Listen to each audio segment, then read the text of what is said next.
So welcome to everyone who's able to join us live today. My name is Emily Baranoski. For those of you who do not know me, I am Phi Alpha Delta's Deputy Director. I'm one of the 8 staff members that run the Phi Alpha Delta Executive Office. My contact information is here on the first slide, conveniently floating next to my head here, along with the contact information for the executive office.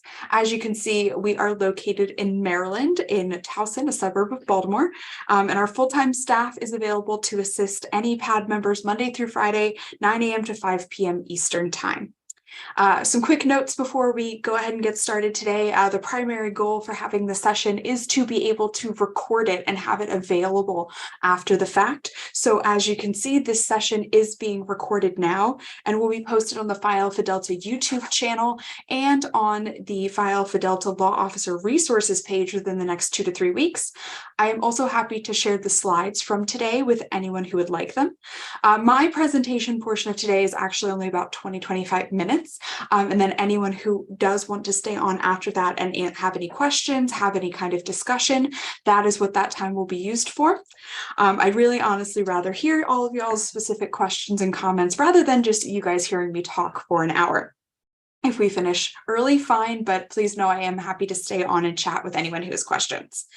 Even though we will have an open question and answer discussion period at the end, if you have questions as we go along, please feel free to raise your hand or use the chat feature to ask questions. I will probably see you easiest if you use the chat feature since I am sharing my screen today and floating right now in the middle of the screen. I'll go ahead and move myself over to the corner so you can see the presentation. All right, so let's go ahead and get started right into what to be considering as the spring semester begins. Many of you, if you are students here today or watching this recording, have either just started classes. For many people that was this week, or you will be starting soon. So I understand that getting readjusted back to school and getting everything ready to go with your classes is the #1 priority. But as a Phi Alpha Delta leader, if you are a Phi Alpha Delta leader or hoping to be one in the future, there are a few things to consider as you're jumping into the spring semester. The first is setting up and administering chapter elections. That should be done sometime in the next month and a half. We know that Phi Alpha Delta hosts elections early compared to some other organizations, and there's a few reasons for that. One, many chapter officers in Phi Alpha Delta are 3Ls, and we want to give those 3Ls plenty of time to look ahead to finals, graduation, and the bar exam that will take place over the summer. 2, we want chapters to have as much time as possible to transition to their officer roles. So any incoming new officer should have plenty of time to work with the outgoing officers and really understand what is expected for them as an officer and what they can do to get the most out of their leadership time. Newly elected officers don't actually need to take over until much later in the semester. So even if you host elections early, there's plenty of time to conduct that process. And 3, if there are problems with elections, such as contentious elections or a lack of interest in officer roles, it gives us way more time to address those issues before the end of the year. No one wants to be doing that during final season. So we'll talk more about the elections date and other deadlines in the next slide and the processes for setting up elections in a few minutes. But in the meantime, let's move on to the second item here, conducting a successful officer transition. That is the second thing to be keeping in mind. Once you've established your elections plan, the second thing to focus on will be your officer transition process, which is essentially ensuring that the incoming officers are prepared to take over chapter operations. We will be walking through a transition checklist in just a few minutes. And then the final item to think about here, and I will move my head out of the way so you can properly see it, is continuing recruitment and chapter programming. Even though a lot of things are happening for you all in the spring semester, you should not see a falling off of chapter activities. So this is where the teamwork of your board and any committee chairs that your chapter has should really shine. So duties can be split up and the chapter continues to operate as usual. This page here is the major due dates, deadlines, and fees. Anyone who is joining who is a current chapter officer or some of our volunteers who are on the call may have seen some of these already, and you may have most likely been emailed about them. But I always like to go over them anyway, just to make sure that everyone sees them. So the first date listed here on the slide is February 15th, which is the deadline to hold chapter elections. We already talked about why this date is so early, and we know it's sometimes not always possible for chapters to make this exact deadline. There may be exams going on, there may be early spring breaks, things like that. If you're in the planning process now with your chapter preparing to host elections, aim for as close as possible. We mostly just ask that you communicate with our office and with your district volunteers to make sure that we are fully aware of what's going on in your chapter and we're available to help you. Please ensure that once the elections are held, the results are reported as soon as possible, even if the new officers haven't officially taken over in their roles yet. We just need some time to update our records on our end and reach out to the new officers to ensure they have their resources. There's a submission form on our site, which I have linked over here up on the slide, or you can simply email me at emily@pad.org to report the names, email addresses, and phone numbers of your new chapter officers.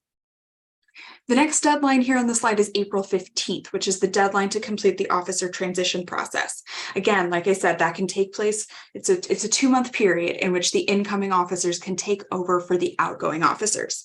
During that process, those officers should be working together to create the fall 2023 programming calendar, which is why the due date for that calendar is also April 15th. Next up on the list is the first Monday in June, which this year is June 5th, 2023.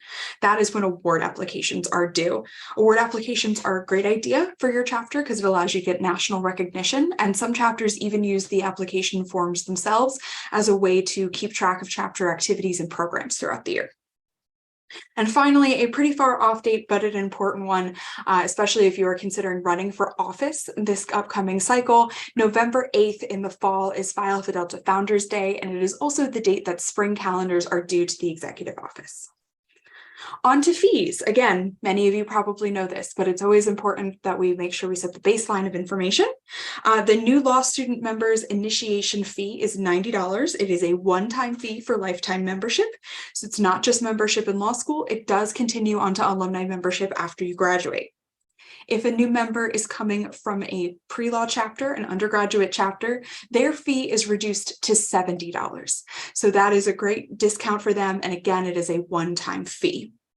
There are no fees if a member is transferring from another law school chapter. So for example, if I'm going to school, I'll just name, for example, University of Baltimore Law School, which is right down the street from us, and I decide to transfer to University of Maryland Law School instead and join that chapter. No fees at all. Just let the executive office know and we'll update your membership record.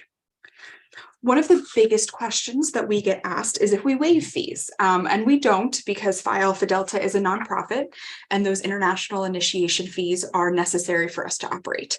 The fee covers initiation materials for new members, which is a certificate and PIN. It covers chapter and member insurance for chapter activities. And it allows us to provide free content and materials such as recruitment materials, our event materials, webinars, and content that's posted on the YouTube channel, like our speaker series. And it allows us to coordinate and work with member benefit companies as well. It's important to note for recruitment purposes, again, that the $90 fee is a one-time single payment for lifetime membership. And while we don't waive the fees, we do offer payment plans that can be as low as $5 a month.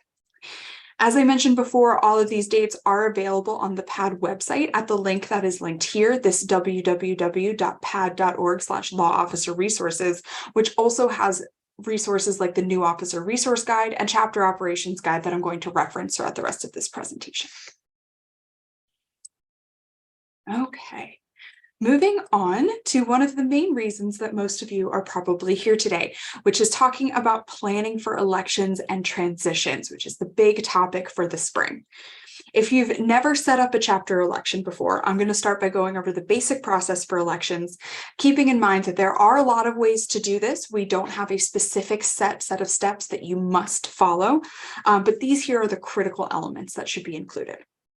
First, Any outgoing board member should sit down as a board with everyone involved to create a plan for elections, assuming your chapter does not already have one. Some chapters use the same plan year after year. Some have it written into their bylaws. Others have certain requirements from their school administration. So if you don't already have one, sit down together and plan together. It's really good to have everyone involved in this process so that they know what is going on and when. The next step for planning an election is to advertise to your chapter members the open positions, any dates and deadlines that are required, and the general election structure to everybody.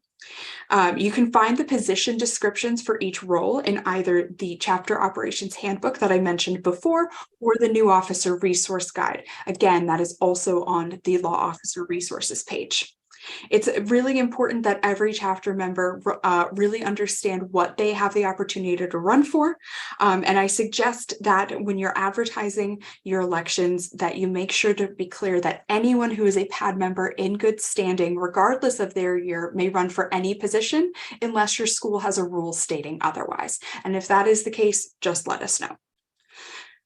Then you're going to move on to collecting the nominations and potential candidacy statements from all of those people who are running from office. Members can either nominate themselves or other members can nominate them for them.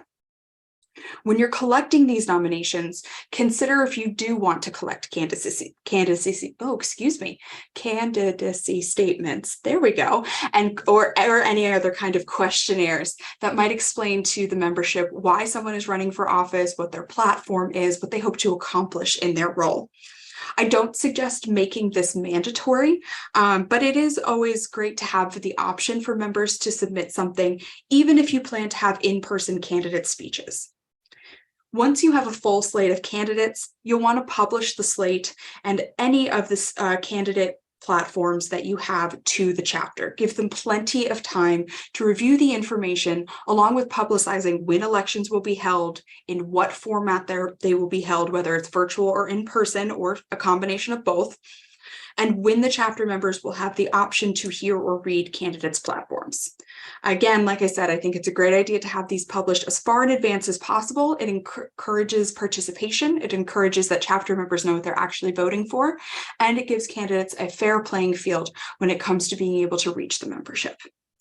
You can have candidates either speak for themselves through candidacy statements or in person, or you can actually have other members step up to speak for them. This is actually what Phi Alpha Delta has the option to do as well in the international elections for our International Executive Board. So you can speak for yourself, or you can have someone else do it for you if public speaking is not your thing.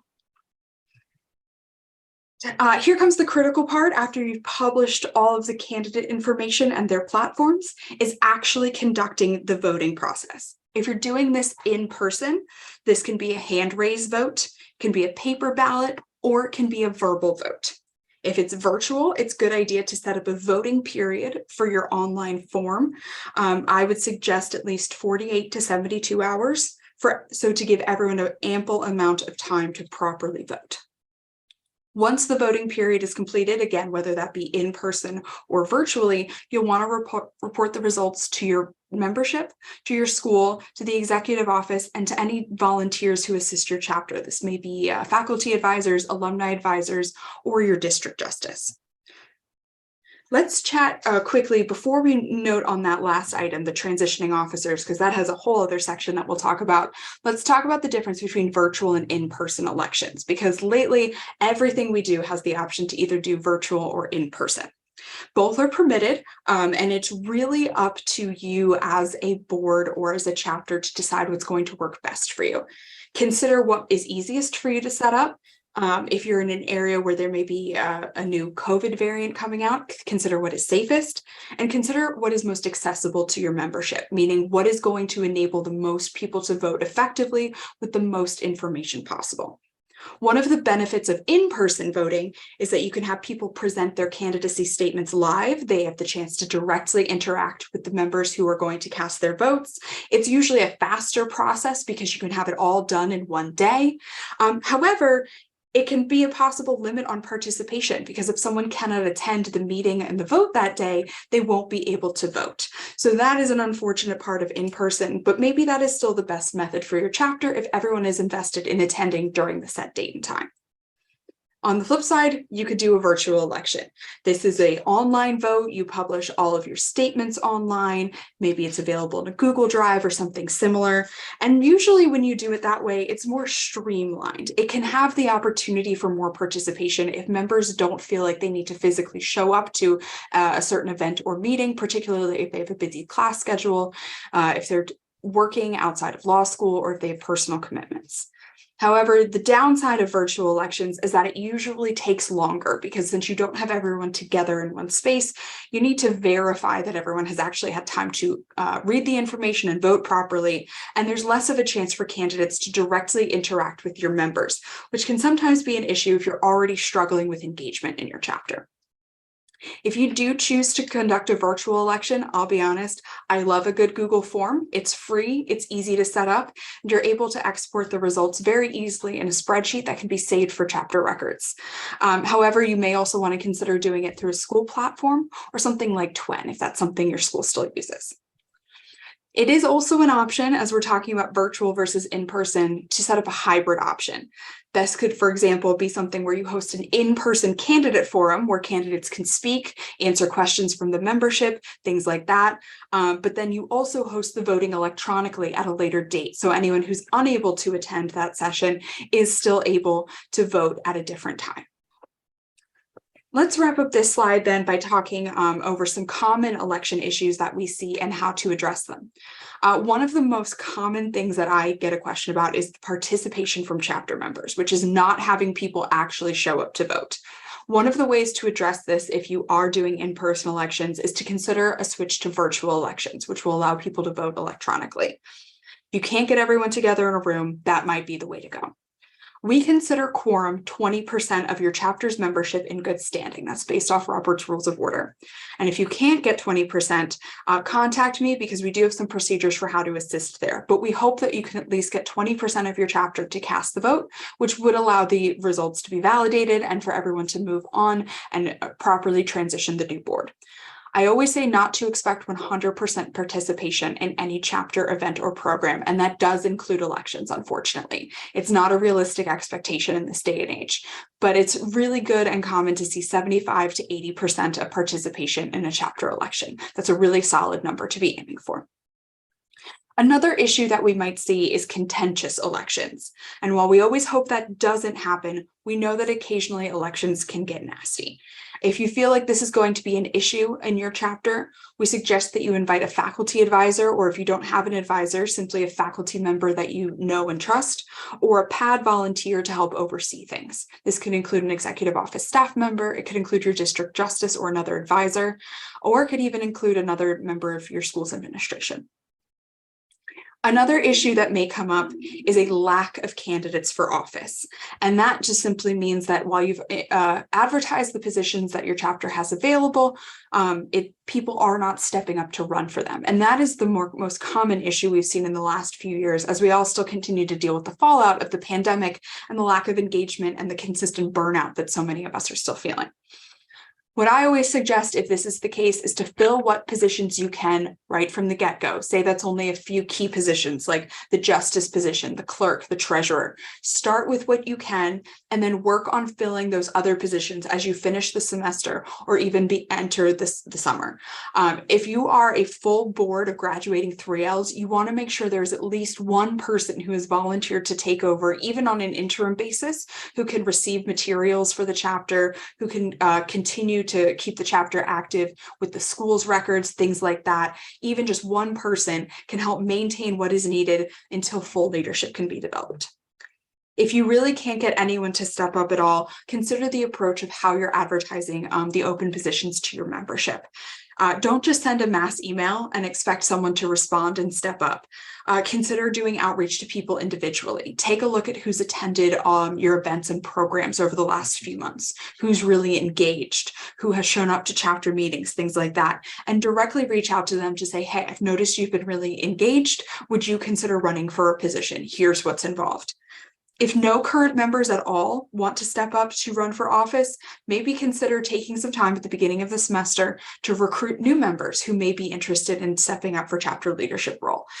It's unorthodox, but it's certainly permitted, and it's a great way to make sure that the chapter does not fall into inactivity, which over time will definitely end up killing the chapter. That last item on that last slide was, again, transitioning the officer roles. That was the last item on the checklist there. And so we're going to talk about that next by looking at this officer transition checklist. Now that you have the new officers, you set up your election, it's time to get them settled into their new roles. The officer transition process can be an ongoing situation over the course of several weeks or months, or it can be a single meeting. It doesn't matter. It's whatever works best for your chapter. It can be everyone all together, all of the outgoing and incoming board, or it can be one-on-one with each individual officer training their replacement.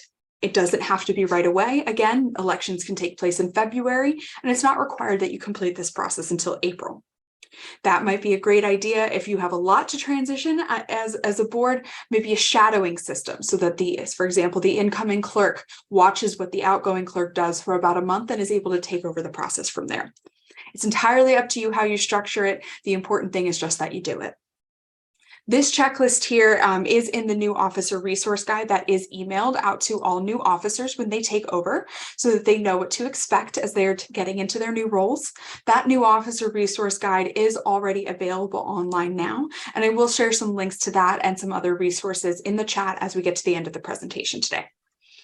I'm not going to necessarily walk through this entire checklist for you. It's pretty straightforward. And again, it is in some of our resources, but I will go over a couple key best practices and takeaways from the checklist. First, when you're doing these kinds of transitions, I always tell outgoing officers to consider what they wish they had known starting their officer tenure and make sure that that information is specifically communicated to the new officers. Maybe it's something as simple as, I didn't know who to get in touch with at the school to book a room. Okay, write that down. Make sure now that you know that information, it's passed on to the person who's taking over for you. Please definitely make sure that any new officers get any physical chapter materials, such as banners, gavels, etc., that they get access to bank accounts, and that they get introduced to key contacts like our office, any important school offices, and any PAD volunteers like the district justice. It's very, very difficult to get back on campus after you've graduated, to go get chapter materials, to switch over bank accounts. You want to make sure that those items get taken care of right away. It's definitely not expected that the officer transition is going to cover absolutely everything. There's a lot that goes into running a Phi Alpha Delta chapter, and there's a lot of ways you can make your Phi Alpha Delta chapter unique and find new ways to do things. What is expected from the transition is that new officers have the resources that they need to find the answers to questions as they come up. They know the most appropriate people to contact if they need anything. My final suggestion as you're working through this officer transition checklist is to share contact information between the outgoing and the incoming board. If that outgoing board is graduating, we know that they're going to be focusing on the bar exam, things like that over the summer. But as the school year begins, when they're hopefully entering their full-time jobs, they're done with the bar exam, things like that, it would be great to have someone as a resource to go back to and say, hey, I forgot to ask this question. Can you remind me how we're supposed to submit our financial reimbursement forms as we start the school year? So part of being a leader, if you are an outgoing officer, is remembering that you're working to ensure the chapter's success long-term, not just while you are currently holding a position. Another big part of the officer transition that's not here on this checklist, but that we're going to talk about a little bit more later, is the District Leadership and Transition Conference, which is planned by the District Justice in every district. This is going to go into a lot more details about some of the topics we've gone over today, plus more information on chapter operations in general, including calendar planning, recruitment items, alumni networking, and things like that. Many of you guys should be hearing from your district justice soon about the conference, so please do keep an eye on your emails. All right. Moving on to this slide here, I know this is a lot of words. So again, I'm happy to share this slide and any of them with you all after the presentation today. But in the last key thing that we want to talk about today is continuing recruitment and programming in the spring. It's really important that chapter operations do not come to a standstill while you're hosting elections and transitioning new officers, because then you're not providing the service to the school, the profession, and the community that Phi Alpha Delta stands for. You're doing a disservice to yourself and your members. Recruitment is still incredibly important in the spring, and honestly, chapters should be recruiting all the time. Consistent intake of new members is the healthiest way for a chapter to grow, as opposed to general spikes in membership that only take place during certain months or certain parts of the school year. Spring is a good time to focus on anyone who didn't join last semester and for you to adjust your recruitment strategies. For example, in the fall, you're naturally set up to recruit at things like orientation, organization fairs, things like that. But you can use the spring as a time to follow up with people who showed interest but did not necessarily join in the fall.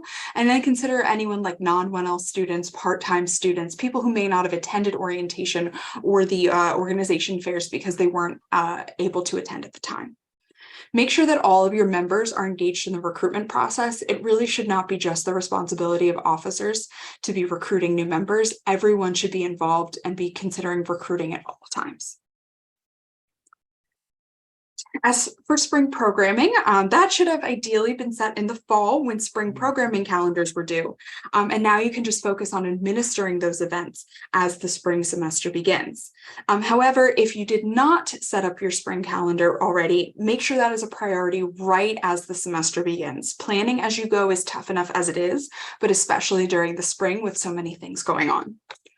If you need to fill out your chapter's calendar and don't have a lot of time or resources, consider tools like the Phi Alpha Delta webinar recordings, events with other organizations on campus, virtual events like alumni panels, or very simple chapter events like finals study sessions. Events don't need to be elaborate functions for them to be successful. If you are an outgoing officer, make sure to continue with all the events that you planned going into the spring semester. As the new board slowly transitions in, incorporate those officers into things like the event setup process, into some of the final planning stages and things like that. That will allow them to learn valuable planning skills without immediately having to take the lead on event ideas. And it allows the outgoing board to properly take ownership of all of the work that they've done throughout the year and see it through to the end.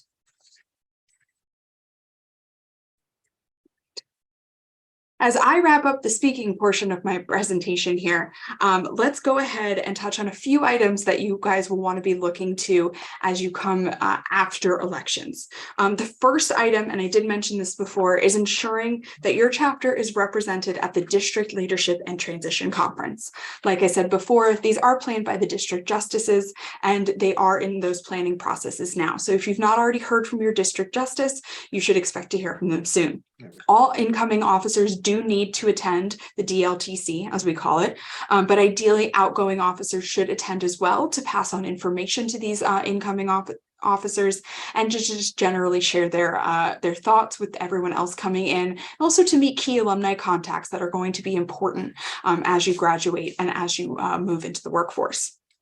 The DLTCs will go over the essentials of chapter operations and best practices in way more detail than what we have time for today.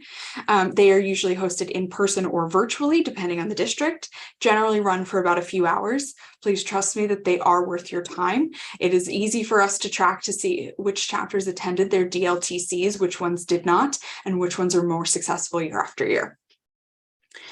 The second item here is preparing for spring graduations. This might be you if you are an outgoing officer. Definitely encourage all graduating members to update their contact information before they graduate, so the transition to alumni membership is smooth and straightforward. Don't forget, again, that Phi Alpha Delta membership lasts for life.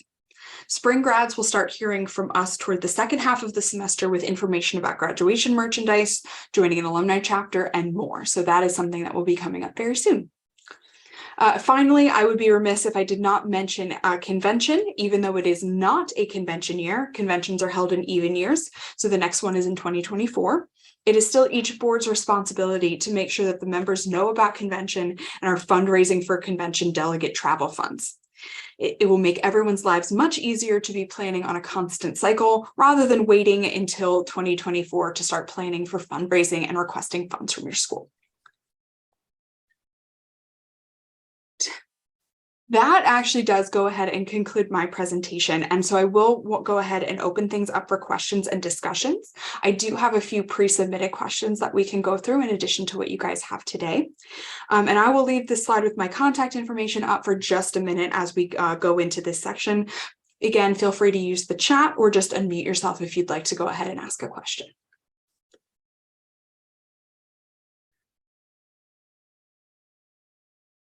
Okay, I'm going to go ahead and start with one of the questions that was submitted. That was, how do we go about transitioning officers in a post-COVID world where our chapter is trying to bounce back? Few officers on our board have been largely inactive. How do we deal with that? It can be very difficult to have a proper transition when only some of your board members, your outgoing board members, are engaged in the process of transitioning those new officers in, and we completely understand that. The best thing to do in that situation is to walk through the officer transition checklist together and walk through our resources like the new officer resource guide with whoever is able to be present. So essentially walk through what all of the roles of everyone's different job titles are, walk through the critical information, like I said before, those three big things: transferring chapter materials, transferring any bank accounts, connecting any major school contacts. Those are the big things to focus on. Really figure out the foundational elements that really need to be communicated right off the bat. And then you can follow up the transition with the district leadership and transition conference, or with one-on-one meetings with executive office staff like myself. I'm always happy to be available to help officers do that transition process. All you need to do is reach out to me. We can set up a Zoom meeting just like this, and we can go ahead and walk through things together. So that's a really great way to do that. One of the other questions in same relation to that was focusing on operations manual and the bylaws. And that's exactly, again, that focus on the operations manual, focus on the new officer guide, focus on the chapter bylaws if you have them, or work on setting them up if you don't. So it's a great question. We know so many chapters are trying to bounce back right now. So it's not realistic that everything's going to be perfect all of the time, but we will certainly help you get there if you need help. All right, I'm going to go ahead and stop the share as I finish these last few questions that were submitted. One of the big questions that I always get asked, and that was submitted in advance, is about fundraising. How do we secure more chapter funds? We do have a specific section of the operations guide that focuses on fundraising. You can do specific chapter events that might have to do with your law school, whether it's an immunity contest, any penny wars, things like that. But you can also do partnerships with local businesses who may be able to sponsor your chapters for things like a silent auction, for gift card raffles, things of that nature. We have a host of fundraising ideas that's available in the operations manual, but fundraising is a critical part of your chapter programming and should always be included no matter what. To offset some of the costs that are involved in running major chapter events, we do have some resources available, including Phi Alpha Delta's Inspiration Fund, which is available on our foundation page. They do provide funding specifically for chapter events and programs. So those are some great things to think about. But yeah, fundraising should always be something that is kept in mind. Please also don't forget to consider asking your alumni for funding and for support. Alumni are always, again, if you're a member of Phi Alpha Delta for life, hopefully they still have a connection to their chapter and are always willing to help you guys out. Are there any other questions today as we wrap up today's presentation?